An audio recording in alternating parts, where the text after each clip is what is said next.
The United States is deep in a government shutdown. Federal offices are closed, thousands of workers are going without pay, and basic services are being disrupted. What began as a budget disagreement has turned into a national standoff. But even in this deadlock, there are signs of what might finally bring an end to it. Here are 5 things that could reopen the government, from political deals to pressure on everyday life. The first and perhaps most sensitive issue is healthcare, specifically the debate over funding for the Affordable Care Act, better known as Obamacare. Democrats are holding firm on keeping subsidies for low-income Americans that help cover health insurance costs. Republicans argue that these subsidies are expensive and need to be reworked. This dispute has become a symbolic line in the sand for both parties. If they can agree to a short-term compromise, even just to delay the fight over health care, it could unlock a broader budget deal and restart government services. A small concession here could have a big impact.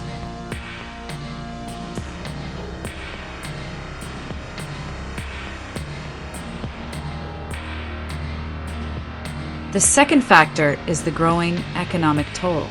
Every day the shutdown continues, the costs mount. Small business owners waiting for federal permits cannot operate. Farmers, depending on government support programs, are stuck in limbo. Contractors are not getting paid, and consumers are cutting back as uncertainty rises.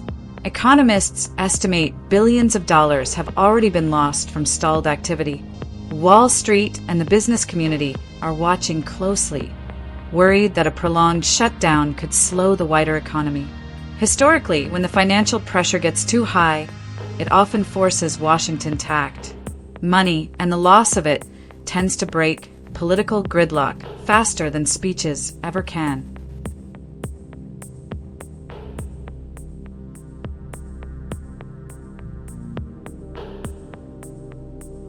The third key pressure point is America's transportation system, particularly air travel.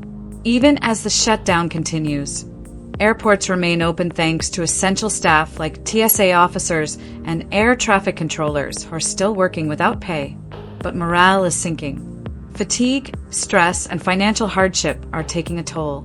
Any disruption in air safety or major delay could instantly turn the shutdown into a national emergency. That is the kind of visible impact that gets immediate political attention.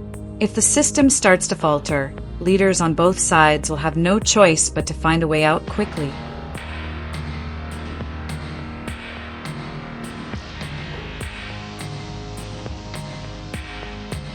The fourth factor is public outrage. Americans are growing increasingly frustrated as the shutdown drags on. Families of federal workers are struggling to make ends meet. Travelers are facing delays. Small towns that rely on government jobs are watching their local economies freeze. Polls show that most people blame Washington as a whole, not just one party, for the gridlock. Lawmakers are hearing that frustration directly from voters, and for those facing tough re-election campaigns, the message is clear: end the shutdown or risk your seat. Public anger is one of the strongest forces in American politics, and it is building fast.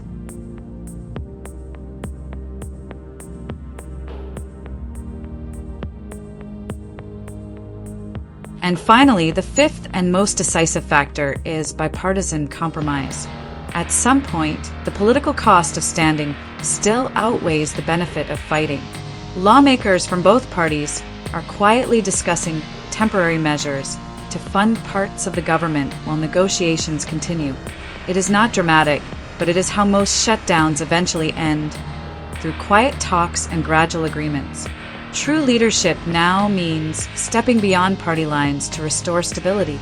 Ending the shutdown will require courage, cooperation, and a willingness to lose politically in order to win for the country. A deal on health care funding, the rising economic cost, strain on air travel, public outrage, and bipartisan compromise. These 5 forces are the levers that can finally reopen the government.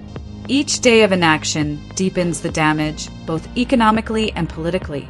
But if history is any guide, when the pressure grows too strong and the people demand results, Washington eventually finds its way back to work.